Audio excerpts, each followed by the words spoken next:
சஹி. இவ சஹியில தானே இவ சஹிங்கிற நல்ல கேட்டுக்கிறோம். சஹிங்கிறதுல வந்து சர்ச்சை வரும். ஆதாரபூர்வமான ஹதீஸை நீங்க எப்படி நிராகரிப்பீங்க? நிராகரிப்பீங்கன்னா இப்படி நபிகள் நாயகம் செய்வாங்களா? குரானுக்கு நேரம் மோதுத அப்படின்னு நம்ம வாதத்தை வைக்கிறோம். இப்போ நான் படிச்சு காட்டிட்டேன். சளியை துப்பு மறுபடி படிக்க முடியாது. இந்த மாதிரி செய்தி நிறைய வரும்.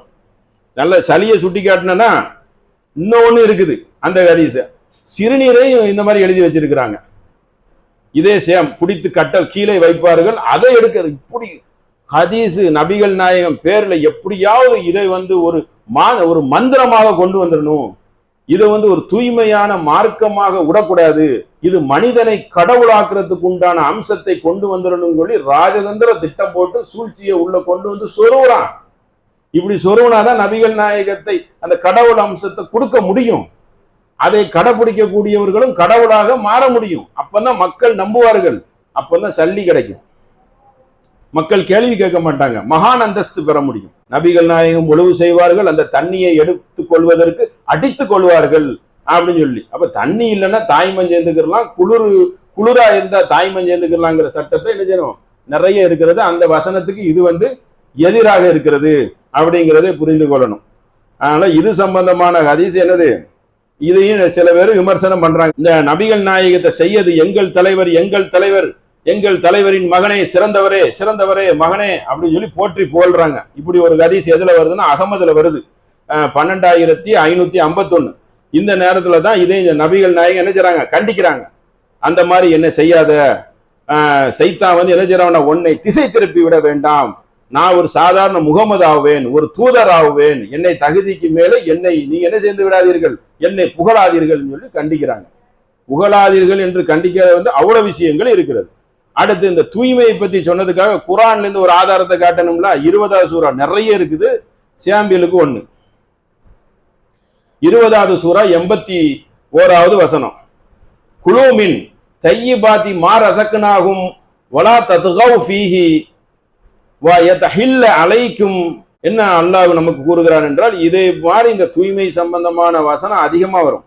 நாம் உங்களுக்கு வழங்கியதிலிருந்து நீங்கள் தூய்மையானதை உண்ணுங்கள். தூய்மையானதை உண்ணுங்கள்ங்கிறதுக்கு தப்சீர்ல 2 விளக்கம் கொடுப்பாங்க. ஒன்னு ஹலால், ஹலால்னா இன்னொன்னு என்னதுன்னு கேட்டோம்னா சுத்தமானது. சுத்தமானதை உண்ணுங்கிறது 2 அர்த்தம் அதுல இருக்கிறது. வமன் யுகுலில் அலை ஃபகது ஹவா, நீங்கள் வரம்பு மீறாதீர்கள் அப்படின்னு இந்த வசனம் முடியுது. அதனால நீங்க என்ன செய்யுங்க, தூய்மையானதை உண்ணுங்கள் வருது. இது ஒரு செய்தி 2081. அதுபோக இந்த காப்பு இந்த கொகைவாசி சூறால வந்து கொகையில வந்து சில பேர் உள்ள இருப்பாங்க. அவர்கள் வந்து சில ஆண்டுகள் அங்க தங்குவாங்க. தங்கச்சில வந்து பல ஆண்டுகள் தங்க வச்சோன்னா அவங்கள்ட்ட சில காசுகள் உண்டும். அல்ல அந்த சூறாவை வந்து ஒரு நாய் இருந்தது, 5 பேர் தங்குனாங்க, 6 பேர் தங்குனாங்கன்னு சொல்லுவான். அந்த எண்ணிக்கையை நானே அறிவன்றுவான். இப்ப எதுக்கு இந்த செய்தியை சொல்ல வரேன்னா, அவர்கள் வந்து பல ஆண்டுகள் அவளை தங்க வச்சோன்னா அவங்க எந்திப்பாங்க. ஒரு அத்தாட்சிக்காக வேண்டி எந்திச்ச உடனே அவர்கள் என்ன தெரியுமா சொல்லுவார்கள், கையில் காசை கொடுத்து எதிரிகள் இருப்பாங்க, பார்த்து போய் ஒரு தூய்மையான உணவை நீ வாங்கி கொண்டு வா, சுத்தமானதை. பெரும்பாலும் மேக்சிமம் நம்ம என்ன செய்யணும், ஒரு சுத்தமானதை வந்து பார்த்து சாப்பிடுங்க அப்படின்னு சொல்லி வலியுறுத்தக்கூடிய வசனங்கள் நிறைய இருக்கிறது. தூய்மையை பற்றி தனியா சொல்லக்கூடியதும் இருக்கிறது. முடிய கூட நபி ஸல்லல்லாஹு அலைஹி வஸல்லம் இப்படி கண்ணா பின்னான்னு கிடைச்சுன்னா கூப்பிட்டு என்ன செய்வாங்க, நல்ல தலையை உனக்கு அதை சரிவாருவதற்கு உனக்கு எந்த ஒரு சாதனமும் கிடைக்கவில்லையா அப்படின்னு கேட்பாங்க. எந்த ஒண்ணு இருந்தாலும் அதை சுத்தமாக பேணி பாதுகாத்து கொள்ளுங்கிறது குர்ஆன் ஹதீஸில் ஏராளமாக இருக்கிறது. அப்படி இருக்கத்தக்க வந்து நபி ஸல்லல்லாஹு அலைஹி வஸல்லம் இந்த காரியத்தை பண்ணுவாங்களா? எந்த காரியத்தை சுட்டி காட்டின, சளிகள் துப்புறது, ஒழுவெடுத்த மிச்ச தண்ணியை வந்து என்ன செய்யணும், பிறருக்கு ஒழுவெடுக்க கொடுக்கக்கூடிய காரியத்தை செய்வாங்களா? இதுதான் கேள்வி. செய்ய வாய்ப்பே கிடையாது என்பதை என்ன செய்யணும், அறிந்து கொள்ளணும். அது சஹியா, அது சரியான செய்தியா இருந்தாலும் அதை நாங்க என்ன செய்யறோம், சந்தேகம் கொள்றோம். காரணம் என்ன என்றால் இந்த குர்ஆனுக்கு முரண்படுகிறது. இதுதான் பேசிக். இது எப்படி இது ஆல்ரெடி விமர்சனம் பண்ணது ஒரு பட்டியல் இருக்கு, அதை நான் சொல்ல முடியாது. நிறைய பேர் கருத்து, ஆனா சஹியானதா இருந்தாலும் அதை ஏற்றுக்கொள்ள முடியாது என்பதுதான் அதோடைய நிலைமை. அடுத்து ஒரு செய்தியை பாருங்க. இது வந்து சம்பந்தமே இல்லாம இருக்கு பாருங்க. நபி ஸல்லல்லாஹு அலைஹி வஸல்லம் கூறுறாங்களாம். என்ன கூறுகிறார்கள் என்றால், ஒருவர் ஏழ்மையில இருக்கிறார்.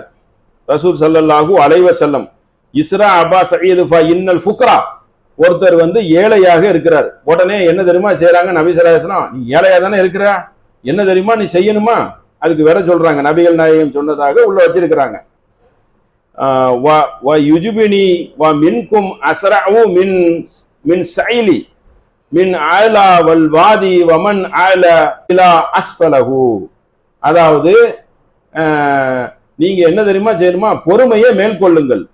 உங்களில் யார் என்னை அதிகமாக நேசிக்கிறார்களோ, நபிகள் நாயகம் மேல நம்ம நேசிக்கிறதுல எந்த ஒரு சந்தேகமும் இல்லை, எல்லாம் நல்ல நேசிக்கிறோம். நேசிச்சா கடைபிடிக்கணும். சரிங்களா? அந்த ஹதீஸ் எப்படி வருது பாருங்க, அகமதுல வருது. என்னை யார் வந்து நேசிக்கிறாரோ அவரை நோக்கி பள்ளத்தை நோக்கி பாய்கின்ற வெள்ளம் போல், அவர்களுக்கு மலை உச்சியிலிருந்து விழுகின்ற வெள்ளம் போல் அவருடைய வறுமை அவரை விட்டு ஓடிவிடும் என்று சொல்றாங்க. அதாவது நபிகள் நாயகத்தை நேசிச்சா போதுமா, என்ன ஆகுமா, வறுமை இருக்காது. எதை முடிச்சு போடுறான் பாருங்க. நேசிக்கணுங்கிறதுக்கு தனி ஹதீஸ் இருக்கு. உங்க உலகத்துல உம்மா வாப்பா அனைத்தை விட நபியை நேசிக்கிறது இருக்கு, அது சகியான ஹதீஸ். ஓகே, அதுல எந்தவித சந்தேகம் இல்லை. எங்க இருந்து எங்க முடிச்சு போடுறாங்க பாருங்க. அகமதுல வரக்கூடிய ஹதீஸ் 11,373. ஏன்னா அகமது ஹதீஸ் 30,000 ஹதீஸ் வரைக்கும் வரும். சரிங்களா? இதை பதிவு பண்றாங்க. இதுல வந்து என்னன்னு கேட்டனா அவங்களே நிராகரிச்சிடுறாங்க, அதையும் சொல்லிடுறாங்க. அதுல அவங்க டவுட் போடுறாங்க. இதுல யார் வருகிறார்கள் என்றால், ராவில வர்றது யாருன்னா அம்ரு பின் ஹாரிஸ் அவர்கள் இதில் வருகிறார்கள். இவர் யாருன்னு தெரியவில்லை, இவர் மஜ்ஹூல் என்று சொல்றாங்க.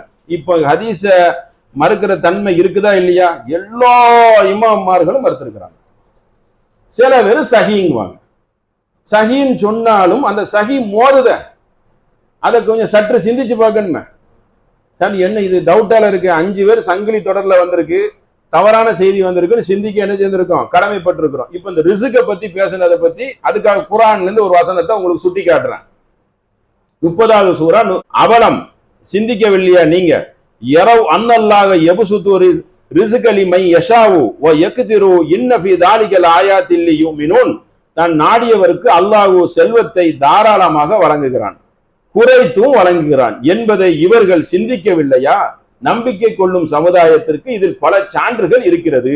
லா ஆயாத்தில்லி கௌமி யுமினூன் அப்படிங்கிறான்.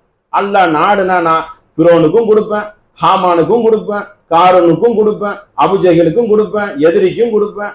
இப்படி கலந்துதான் அல்லாஹ் கொடுத்திருக்கிறான். நபியை நேசித்தவர்கள் அன்றைக்கு சகாபிகள் இருந்தார்களா இல்லையா? எத்தனையோ சகாபிகள் கஷ்டப்பட்டதை கொஞ்சம் முன்னாடி தான் சுட்டி காட்டினேன். அவங்க எல்லாம் நல்லடியார்கள். இன்னும் சொல்ல போறதா சொர்க்கத்திற்கு நர்மாராயம் கூறப்பட்டவர்கள். பொருளாதாரத்துக்கும் அதுக்கும் சம்பந்தமே கிடையாது. அப்ப இப்படிப்பட்ட ஒரு ஹதீஸை என்ன செய்திருக்காங்க, உள்ளை புனைந்து வைத்திருக்கிறார்கள். இப்படி இருக்கிறது, அதை பார்த்துக்கிறீங்க. அடுத்து ஒண்ணு பாருங்க. புனைந்து வைத்திருக்கிறார்கள் என்றால் அவங்களே சொல்லுவாங்க. இது ஒரு வகை, ஏற்கனவே சொல்லிட்டேன். அவங்களே சொல்லிடுவாங்க இது வந்து தவறு இருக்குது. அப்ப ஏன் அவங்க அதுல எழுதுனாங்கன்னு ஒரு கேள்வி கேட்கலாம். எழுதிட்டாங்க, எழுதி அதுக்கப்புறம் ஆய்வு செய்வதற்கு கற்றுத்தர்றாங்க. இது நமக்கு கிடைத்திருக்கிற ஒரு பாக்கியம். இப்போ இது வந்து ஆய்வு செய்யறதுக்கே ஹதீஸ் இல்ல, அப்படியே சரியா இருந்தனா சிந்தனை திறனே அத்து போயிடும். அல்லாஹ் நமக்கு இந்த வாய்ப்பே அதுல தந்திருக்கான். இதுல போய் ரூட் பார்த்துக்கன்னு சொல்லி ஹதீஸுங்கிறதுல அது அந்த வாசல் வந்து என்ன செய்யல, ஃபில்டர் பண்ணப்படலை. ஃபில்டர் பண்ணி தந்திருந்தாங்கன்னா இன்னும் கொஞ்சம் நல்லா இருந்திருக்கும். கொஞ்சம் கொஞ்சம் அந்த வாசல் ஓப்பன்ல இருக்குது. சிந்தனையை நம்ம சைடும் தள்ளி இருக்கிறாங்க. அதுக்கு பேசிக் என்ன செய்யணும்னா குர்ஆனை வைத்துக் கொள்ளணும் அப்படின்ட்டு. அடுத்து ஒரு நபிமொழி தீர்மதியில வருது. எப்படிப்பட்ட நபிமொழிங்கிறத பாருங்க. யா அல்லாஹ், அது வருது பாருங்க. அல்லாஹும்ம இக்ஃபினி பி ஹலாலிக்க அன் ஹராமிக்க வ அக்னி பி ஃபத்லிக்க அம்மன் அப்படின்னு ஒரு ஹதீஸ் வருது. என்ன தெரியுமா இதுக்கு அர்த்தம்? நீ விலக்கியதை விட்டு நீ ஆகுமானதை கொண்டும் நீ போதுமானதை கொண்டும் ஆக்கிக் கொள்ளுவாயாக, உன் அனைத்தையும் தேவையற்றவனாக ஆகிவிடும். இதை கேட்டுக்கொண்டே இருந்தா என்ன ஆயிருமா, அவனுக்கு எல்லாம் இதாயிரும். அதாவது தேவையே இருக்காது. வீட்டுல கடன் இல்லாம வாழ்வான். கடனுக்கு இந்த துவாவையும் கற்றுக் கொடுப்பாங்க. நபிகள் நாயகமே கவச ஆடையை என்ன செஞ்சிருக்காங்க, சாதாரண ஒரு மாவுக்காக யூதனிடம் அடமானம் வைத்திருக்கிறார்கள். பல சகாபிகள் கஷ்டப்பட்டிருக்காங்க. இன்னும் சொல்ல போறதா நபி ஸல்லல்லாஹு அலைஹி வஸல்லம் வந்து துவாவே கேட்கிறாங்க. அதான் ஹுதா, எனக்கு நேர்வழியை காட்டினாய், நேர்வழி கொடுத்தாய், இறை எச்சத்தை கொடு, வல் அஃபாஃபி, எனக்கு சுயமரியாதையை கொடு, வல் கினா, எனக்கு செல்வத்தை கொடுன்னு கேட்டாங்க. ஆனா கேட்ட எல்லாம் அல்லாஹ் கொடுத்தான். இறை எச்சம் இருந்தது, நேர்வழி இருந்தது, சுயமரியாதை இருந்தது. கினாவை கேட்டாங்க, கினா கொடுக்கலையே. தொடர்ந்து 3 நாள் வீட்டுல விளக்கே எரியாத. அப்ப இவன் என்ன சொல்றாரு, இது இந்த துவாவை கேட்டனா கடனாளியாவே இருக்க மாட்டேன், அப்படி செல்வம் பொங்கி வடியும் அப்படிங்கிறாரு. அப்ப இப்படி வந்து ஒருத்தர் பயான் பண்ணா அப்பாவி முஸ்லீம் எப்படி கேட்பான்? எப்படி கேட்பான்? அவனை வந்து அவனுடைய உழைப்பை நீங்க சோம்பேறி ஆக்குற மாதிரி ஆகாதா? அவன் என்ன சொல்லுவான்? வீட்டுல உட்காந்து விடிய விடிய கேட்டுட்டு இருப்பானா? அப்துல் காதர் ஜெயலானியை 1000 மட்டும் சொல்லுங்கன்னு சொன்னா அவன் பாவம் மண்டை கலந்து சொல்லிட்டு இருக்க மாட்டானா? இப்படி ஒரு தப்பான ஒரு போதையை ஆன்மீகத்தை ஊட்டி ஒவ்வொருத்தருக்கு வழிகாட்டினா என்ன ஆகும்? நம்ம எல்லாம் அறிந்த சகோதரர்கள் இருப்பாங்க, அறியாதவங்க இருப்பாங்களே, அதை சிந்திச்சு பார்க்கணும்ல.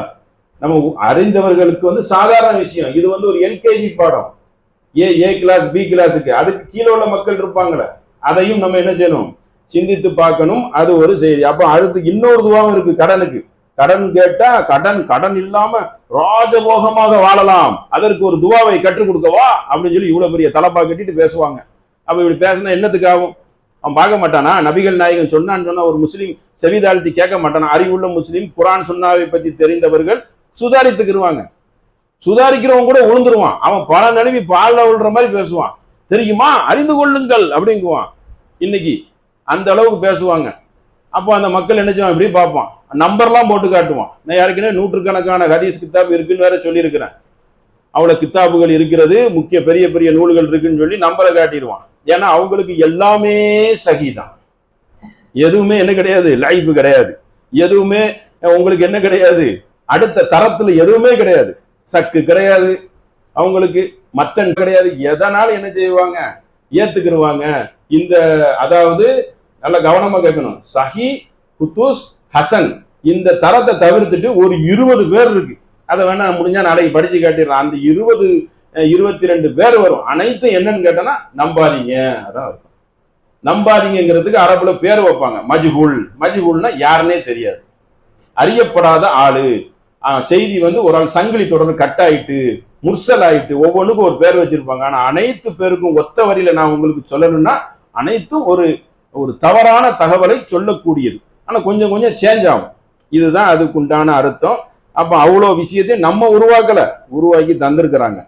அதை கவனத்தில் வைக்கணும். அடுத்து என்னன்னு கேட்டா, தெரியாம இருக்கலாம் ஒரு இது, தகபல் லமவு ஒபு தல்லத்தில் உருக்கு சபத்தல் அஜிரு இன்னா இன்ஷா அல்லாஹ். இந்த துவா வந்து நிறைய பேர் கேட்டுட்டு இருப்பாங்க. இது எப்படின்னா ரமலான் மாசத்துல நோன்பு திறக்கிறதுக்கு. நவைத்து சௌமதின்லாம் வந்து கிடையாது, அவங்களா போர்டுல எழுதி போட்டுருவாங்க, நிர்வாகம் சம்பந்தப்பட்டதுன்னு. தொப்பி அணிந்து தொலைவும் இப்படிக்கு நிர்வாகம் இப்படிதான் போட்டிருப்பாங்க. எந்த ஒன்னையும் என்ன செய்ய மாட்டாங்க, ஒரு ஆதாரபூர்வமாக செய்தியாக எழுதி போட்ட வரலாறே இப்ப கிடையாது. மேக்சிமம் அந்த மாதிரி 4 மதுகபை ஏத்துட்டு உள்ள வராயிருந்தா வா, இல்லைன்னா வெளியே போன்றுவாங்க. இது வந்து ஹதீஸ்ல இருக்கு, இதை எழுதி போட மாட்டாங்க. தகபல் லபாவோ தல்லத்தில் உருக்கு சபத்தல் அஜ்ரு இன்னா இன்ஷா அல்லாஹ். இது அபுதாவுதுல வருது, அகமதுல வருது, தாரகுத்தினில வருது, நிறைய நூல்ல வருது. இதுக்கு அர்த்தம் என்னன்னு கேட்டா, நோன்பு துறக்கத்துல வந்து உங்களுக்கு தாகங்கள் தணிந்தது, நரம்புகள் நனைந்தது, அல்லாஹ் நாடினால் கூலியும் கிடைத்து விடும். இதை வந்து நம்பி 2010 வரைக்கும் என்ன செஞ்சாங்க, நம்பி இதை சொல்லி கொண்டுதான் இருந்தோம். அரபு உலகத்துலலாம் சொல்லவே மாட்டாங்க, ஏன்னா அவங்க நம்மளை விட அட்வான்ஸா இருக்காங்க, இது லைஃபான ஹதீஸ்ன்னு சொல்லி. அப்புறம் ஆய்வு பண்ணி பார்த்தனா இதுல யார் வர்றாங்க, இதுல வந்து அனைத்து நூல்லையும் மர்வான் பின் சாலிம் என்று ஒருவர் இடம்பெறுகிறார். இவர் வந்து அறியப்படாதவர்னா அதுக்கு பேர் என்ன தெரியுமா, மஜ்ஹூல். மஜ்ஹூல் சொன்னா யாருன்னே தெரியாது, ஆனா செய்தி மட்டும் வந்துடும். உள்ள யாரோ ஒருத்தர் என்ன செஞ்சிருவாங்க, அடிச்சு விட்டுருவாங்க, அவருக்கு ஒரு அட்ரஸ் இருக்காரு. அதுக்கு பேர் என்னன்னு கேட்டா அறியப்படாதவர், மஜ்ஹூல் என்று கூடாது. நம்ம தர்க்கம் பண்ணக்கூடாது. அது வந்து தவறு என்றால் அதை ஒப்புக்கொள்ளணும், அதை விட்டு தவிர்த்து நின்னுக்கிறணும். சரி என்றால் அதை என்ன செய்யணும், பின்பற்றணும். அப்ப இது தவறுன்னு சொன்னதும் செய்தி அழகான செய்தி கேட்கறதுக்கு, அதுக்கு பேர் தான் மத்தன். கருத்து நல்ல கருத்து, தாகங்கள் தணிந்தது, நரம்புகள் நனைந்தது, அல்லாஹ் நாடினால் கூலியும் கிடைத்துவிடும் அப்படிங்கிறது. ஆனால் நபி ஸல்லல்லாஹு அலைஹி வஸல்லம் சொல்லவில்லை, அப்படி ஒரு செய்தி இல்லைன்னு சொன்னது என்னது, எல்லாரும் என்ன செய்தாங்க, இதை சொல்லிட்டு இருந்தாங்க, ஆனா மறுத்துட்டாங்க. இப்படி ஒரு நபி மொழியும் இருக்கிறது என்பதை ஒரு கவனத்துல கொண்டு வந்துக்கிறாங்க. அடுத்து ஒரு நபி மொழியை பாருங்க. இதை இந்த மாதிரி நபி மொழியை சொல்லி என்ன செய்வாங்க, கணவன்மார்கள் கூட இதை பயன்படுத்திக்கிடுவாங்க. இது வந்து தீர்மதியில வரக்கூடிய ஒரு நபி மொழி. எப்படி வருதுன்னு கேட்டனா, வ இம்ராத்தி மாதி வ ஜௌஜிகா வ அன்க ராதி வ தகல்து ஜன்னா. ஒரு பெண் ஒரு கணவனின் திருப்தியை பெற்ற நிலையில் அவள் மரணித்து விட்டால் என்ன செய்வாங்க, சொர்க்கம் செல்வாள். கணவனுக்கு திருப்திகரமா நடக்கணுங்கிறதுக்கு சில ஹதீஸ் இருக்கு. ஆனா இதுல என்ன தெரியுமா வருது, திருப்தியா நடந்துட்டனா என்னது, சொர்க்கமே பெறுவாள். அப்படின்னு ஒரு ஹதீஸ் வருது. இதுல யாரு இடம்பெறுகிறார் என்றால், இது நிறைய நூல்ல வருது. இதுல வந்து முசாவிர் அல் ஹிம்யார் அப்படின்னு ஒருத்தர் இடம்பெறாரு. இவர் யாரு என்று என்னது சரியாக தெரியவில்லைன்னு சொல்லி இந்த ஹதீஸ் பெண்டிங் ஆகுது. ஆனா சிந்திக்கணும், ஒரு யாரையுமே இந்த உலகத்துல 100% திருப்திப்படுத்தவே முடியவே முடியாது. அது கணவன் மனைவி ஆகட்டும், பிள்ளையாகட்டும், நண்பர்களாகட்டும், எல்லாம் ஒரு தோராயமா வண்டி ஓடிக்கொண்டு போற வரைக்கும் இருக்கும். அப்போ திருப்தி வருமா ஒரு குறிப்பிட்ட இதுல. ஆனா பெண் வந்து கணவன் திருப்தியை பெற்ற நிலையில் மரணித்து விட்டால் சொர்க்கன்னா, அப்ப அவ நல்லடியார்களுக்கு மனைவி எப்படி கூட அமைவாள். கருத்து எப்படி இருக்கு, பிரிச்சு சொல்லப்படல. நல்லடியார்கள், நல்ல பெண் அப்படின்லாம் சொல்லப்படல. கணவனுடைய திருப்தியை நாடிட்டா என்ன செஞ்சிருவா, பெண் அப்படியே ஸ்ட்ரைட்டா சொர்க்கம் போகி விடுவாங்கிற நபிமொழி தீர்மதியில இருக்குது. அப்ப இதுல என்ன வருது, இவர் வந்து அறிவிக்கிறார், இவர் யாருன்னு என்னது அறியப்படாதவர் அப்படின்னு வருது. 2-3 நூல்ல வருது.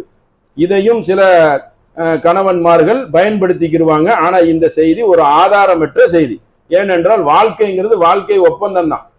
பல பேர் பல கசப்புகள்ல பிரியவும் செய்வாங்க, சேரவும் செய்வாங்க, வாழவும் செய்வாங்க. பல மாதிரி வண்டி ஓடும். அது எப்படி அது திருப்திப்படுத்த முடியுமா? திருப்திப்படுத்த பல விஷயங்கள்ல திருப்தியா இருக்க. சட்டை வாங்கினா சட்டையில குறை இருக்கும், சாப்பாட்டுல குறை இருக்கும், வாழ்க்கையில பேச்சுவார்த்தையில குறை இருக்கும், பல மனக்கசம். இதை தாண்டிதான் வண்டி வந்து ஒரு ஒப்பந்த அடிப்படையில சுமூகமா ஓடிக்கிட்டு இருக்கும். 100% திருப்திங்கிறது எப்படி அது? சரி, அப்படியே 1,00,000ல 2 பேர் ஒரு 4 பேரை வந்து வாழ்க்கையில மேற்கோள் காட்ட முடியுமா? அப்ப இது வந்து ஒரு ஆதாரமற்ற செய்தி. இதுல வந்து அறியப்படாதவர் வருகிறார்கள், இதை நிராகரிக்க வேண்டும் அப்படின்னு சொல்லி நம்ம சொல்லல. கீழே அங்க சொல்லியாச்சு தீர்மதி இமாம், சரிங்களா? இது நம்ம சொல்லல, இது ஆல்ரெடி அங்க என்ன செஞ்சாங்க, நிராகரித்து வைத்திருக்கிறார்கள். இது வந்து ஒரு ஆதாரமற்ற செய்தி, இது சகியானது கிடையாது, லைஃபானது அப்படின்னு. அடுத்து இந்த ஒரு செய்தியை பாருங்க, இது எப்படியெல்லாம் வச்சிருக்காங்க பாருங்க. எப்படி பாருங்க, அசருக்கு பின் ஒருத்தர் நாமனா உறங்குறது, அவர் உறங்கி விட்டால் அவருடைய அறிவு என்ன தெரியுமா ஆகுமா? அறிவு கெட்டுவிடும், அவர் தன்னையே பழித்துக் கொள்ளட்டும் என்று நபி ஸல்லல்லாஹு அலைஹி வஸல்லம் அவர்கள் கூறினார்கள். ஆயிஷா ரலியல்லாஹு அறிவிக்கிறார்கள். நூல் என்ன தெரியுமா? முஸ்னத் அபு யாலா 4918 நபிமொழி. எப்படி பாத்துக்கிறீங்க? அசருக்கு பிறகு தூங்கக்கூடாதான். நபி ஸல்லல்லாஹு அலைஹி வஸல்லம் தூங்குனதாக செய்தி இருக்குது. அப்போ இந்த ஹதீஸை நம்ம என்ன செய்யறோம், இதுல அவங்களே வந்து இதை வந்து குறையும் சொல்றாங்க. அசருக்கு பின் ஒருவர் உறங்கினால் அவருடைய அறிவு பாலாகிவிடும், இது வெட்டுக்கட்டப்பட்ட செய்தி என்று இமாம் இப்னுல் ஜௌசி அவர் பதிவு செய்கிறார். நம்ம பதிவு பண்ணல, இமாம். அதில் இடம்பெறும் காலித் என்பவர் ஒரு பொய்யர், அவர் ஒரு இட்டுக்கட்டக்கூடியவர் சொல்லி நிராகரிக்கிறாங்க. நான் ஏற்கனவே சொல்லிட்டேன், 2 வகை ஹதீஸை உங்களுக்கு காட்டுறேன். ஒன்னு சஹி, இன்னொன்னு அவங்களே நிராகரிப்பாங்க. இந்த சஹிங்கிறத என்ன அர்த்தம்னு கேட்டா, சில மார்க்க மேதைகள் விமர்சனம் செய்வாங்க, இது வந்து டவுட்டா இருக்குது சஹி அப்படி சொல்லுவாங்க. இது வந்து இதுலயே வெளியே தூக்கி போட்டுருவாங்க ஹதீஸுக்குள்ளேயே.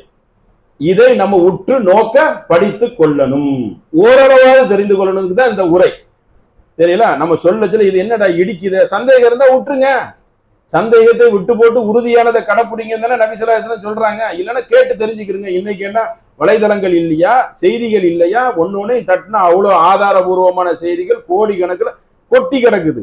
கொஞ்சம் நம்ம டயத்தை ஸ்பெண்ட் பண்ணா எதை வேணாலும் நம்ம பார்த்து தெரிந்து கொள்ளலாம். அப்போ இந்த மாதிரி அசருக்கு அப்புறம் தூங்குறதுன்னு சொன்னா, மனிதன் பலவீனமா படைக்கப்பட்டிருக்கான்னு அல்லாஹ் குர்ஆன்ல சொல்றான். இருக்கிறதுலே பலவீனமான படைப்பு மனுஷன் தான். கொஞ்சம் நம்ம மற்ற அண்ணாமு கால்நடை மிருகங்கள் எல்லாம் 2 நாள்ல எந்திரிச்சு ஓடக்கூடியது, குதிரை எல்லாம் நின்றுட்டே தூங்கும். அப்படிப்பட்ட எல்லா படைப்பும் என்ன இருக்குது, ஸ்ட்ராங்கா இருக்கு. இருக்கிறதுலே இத்து போன படைப்பு யார் என்று கேட்டால், மண்டையில இருக்கிற அறிவை தவிர்த்துட்டு எல்லாத்தையும் பார்த்தா நம்ம மனுஷன் தான். இது ரொம்ப பலவீனம். கொஞ்ச நேரத்துல சோர்ந்து போயிருவாங்க, கொஞ்ச நேரத்துல தூங்கிடுவாங்க.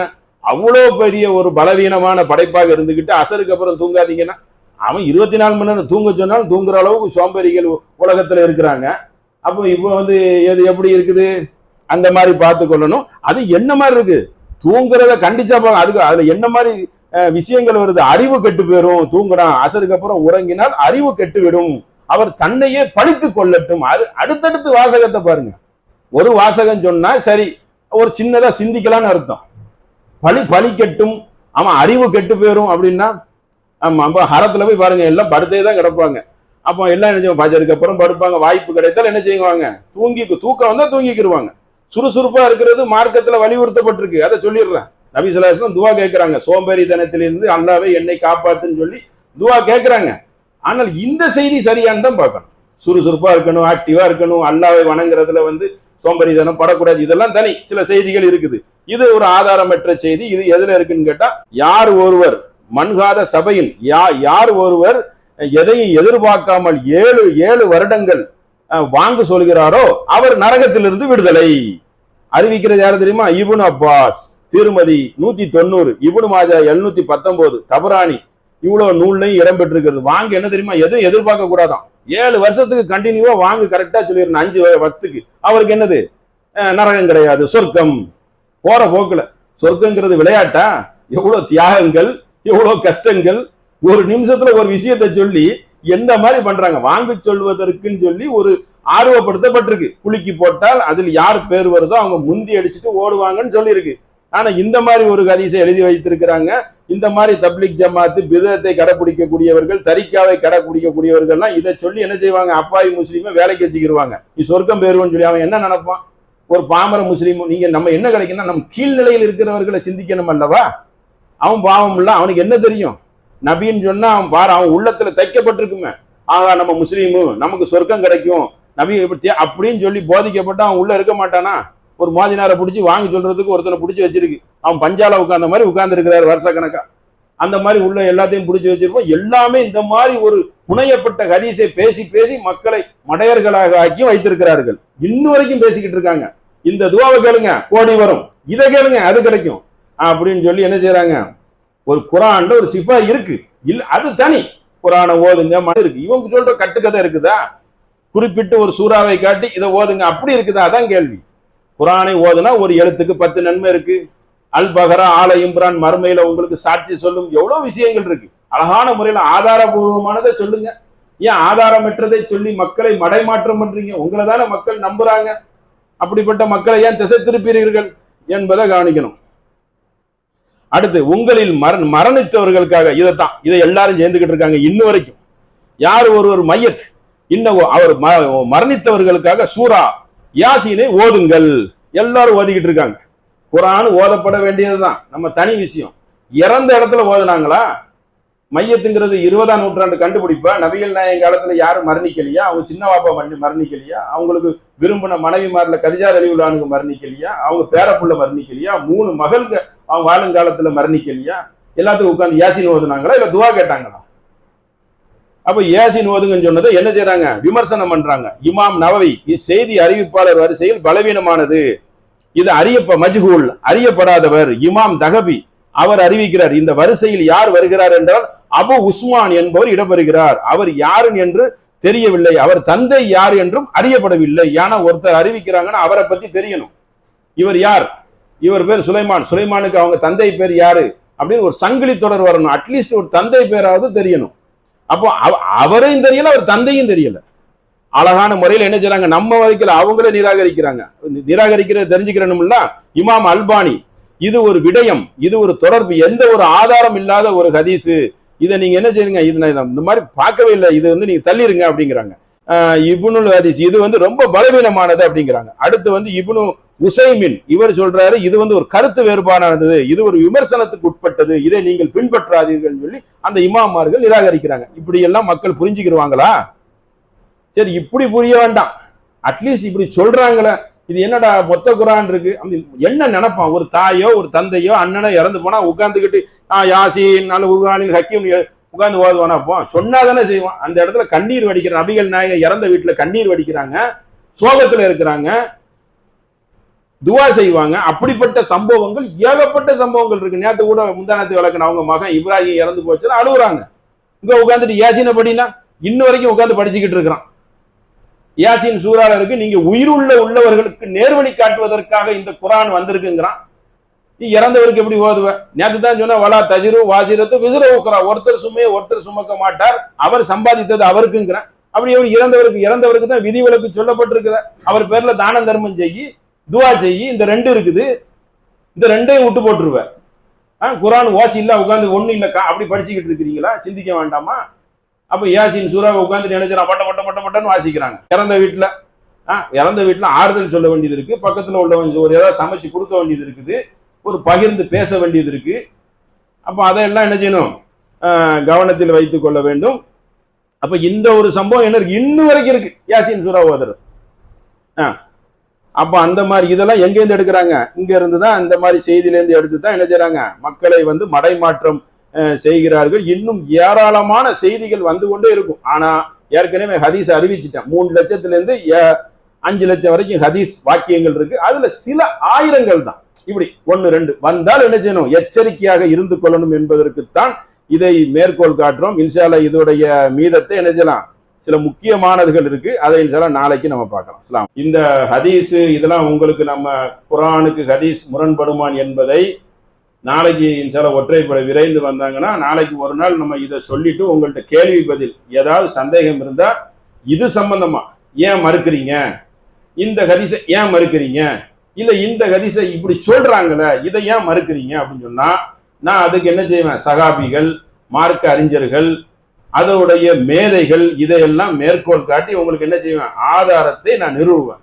ஆதாரங்கள் இல்லாம இல்லை, அவ்வளோ ஆதாரங்கள் எக்கச்சக்கமா என்ன இருக்கு கொட்டி கிடக்கிறதுனாலதான் இதை வைக்கிறோம். ஆனா நீங்க இந்த சந்தேகங்களை நிறைய வைத்து கொண்டு இதை பத்தி கேளுங்க. வேற எது இருந்தாலும் இதை நீங்க கேட்டீங்கன்னா கொஞ்சம் சிறப்பா இருக்கும். இன்ஷா அல்லாஹ் நீங்க கடைசி ஒரு நாள் இடையில ஒதுக்கப்படும், தாராளமா கேளுங்க.